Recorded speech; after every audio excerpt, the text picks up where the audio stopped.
I was at a friend's house playing Monopoly while his dad was watching a movie. In the movie, the main character had metal underwear on. I was terrified of robots and assumed he was one. I honestly didn't sleep for like 2 weeks after that. Years later, I learned that he wasn't watching a robot movie. He wasn't even watching a horror movie. He was watching Leslie Nielsen in Naked Gun 33 1/3. And the metal underwear was just a don't drop the soap in prison joke. I was forced to get over my fear of robots when my 7th grade English class had us watch I, Robot because I think we read a Philip K. Dick short story.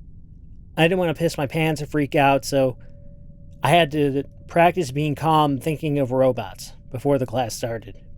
The first time I recall being scared of robots was for the trailer of Bicentennial Man. Or maybe it was Spielberg's movie AI. To this day, I haven't seen either film, and just Googling Bicentennial Man to check things out as I write this kind of makes me uneasy. In general, though, trailers scared the shit out of me as a kid. I remember my 1st grade class went to see Jack Frost, and I was scared of what kids would do to me if they saw me looking at the ground and away from the screen during the trailers. All of this makes me think about Spielberg's film The Fabelmans. Sammy, who seems to be inspired by Spielberg, was so terrified of the train crash in The Greatest Show on Earth that he could only conquer his fear by staging a toy train crash and filming it himself. I think the fear of what I saw on screen and in my own life as a kid led to me being a filmmaker. I use movies to understand my fears and my pains and my anxieties and all my negative energy. Because when I first started making films, I realized that you could manipulate all of it. When you're editing footage, you have power over time and space. You can control a viewer's perception while they watch a film and how they see their life after. One time when I was living in LA, a friend took me to Spielberg's mom's kosher restaurant. I asked the waitress what the very best thing on the menu was, and she said the chimichangas. So I ordered the chimichangas. They were horrible. I mean, who gets chimichangas at a kosher restaurant?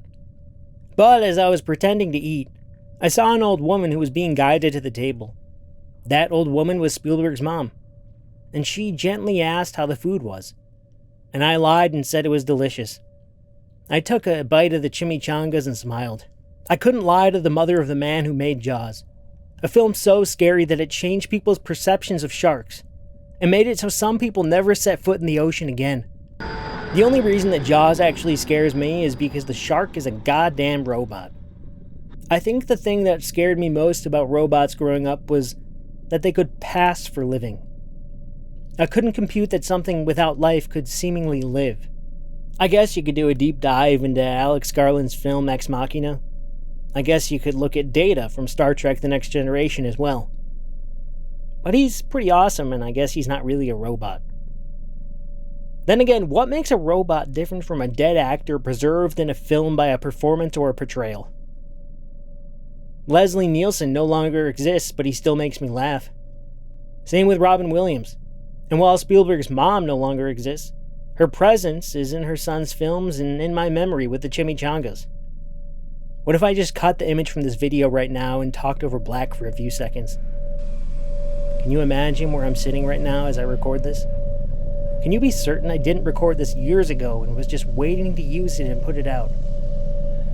Now, you know how many takes this took? Maybe I had to say this line 10 times to get it right. Maybe I had to say this line 10 times to get it right. Maybe I had to say this line 10 times to get it right. Maybe I had to say this line 10 times to get it right. Maybe I had to say this line 10 times to get it right. Maybe I had to say this line like 10 times. Maybe I had to say... Maybe...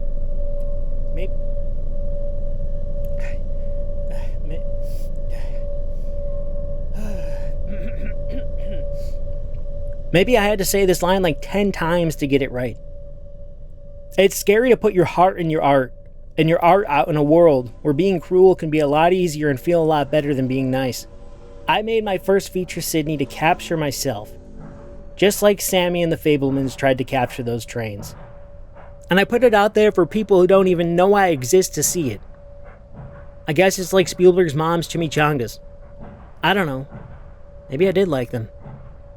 Maybe I couldn't enjoy them because of my mindset that day or the place itself. Something else could have been throwing me off. Maybe if I really tried them, I would have liked them. The truth is, I only had one bite of those chimichangas before I dismissed them. I guess maybe I should have given the full plate a chance. And it's funny because if I was at any other restaurant, I might have said they were bad. Maybe. There was something about, how successful he is and how talented and how famous he is, that I wanted to offer respect to his mother. But shouldn't everyone be receiving equal respect? I use movies to understand my fears and my pains and my anxieties and all my negative energy. Because when I first started making films, I realized that you could manipulate all of it. When you're editing footage, you have power over time and space. You can control a viewer's perception while they watch a film and how they see their life after. All I'm trying to say is please check out my first feature film, Sydney, which is on this YouTube channel for free. And if you do try it, try to give it more than one bite. Dig in a little bit.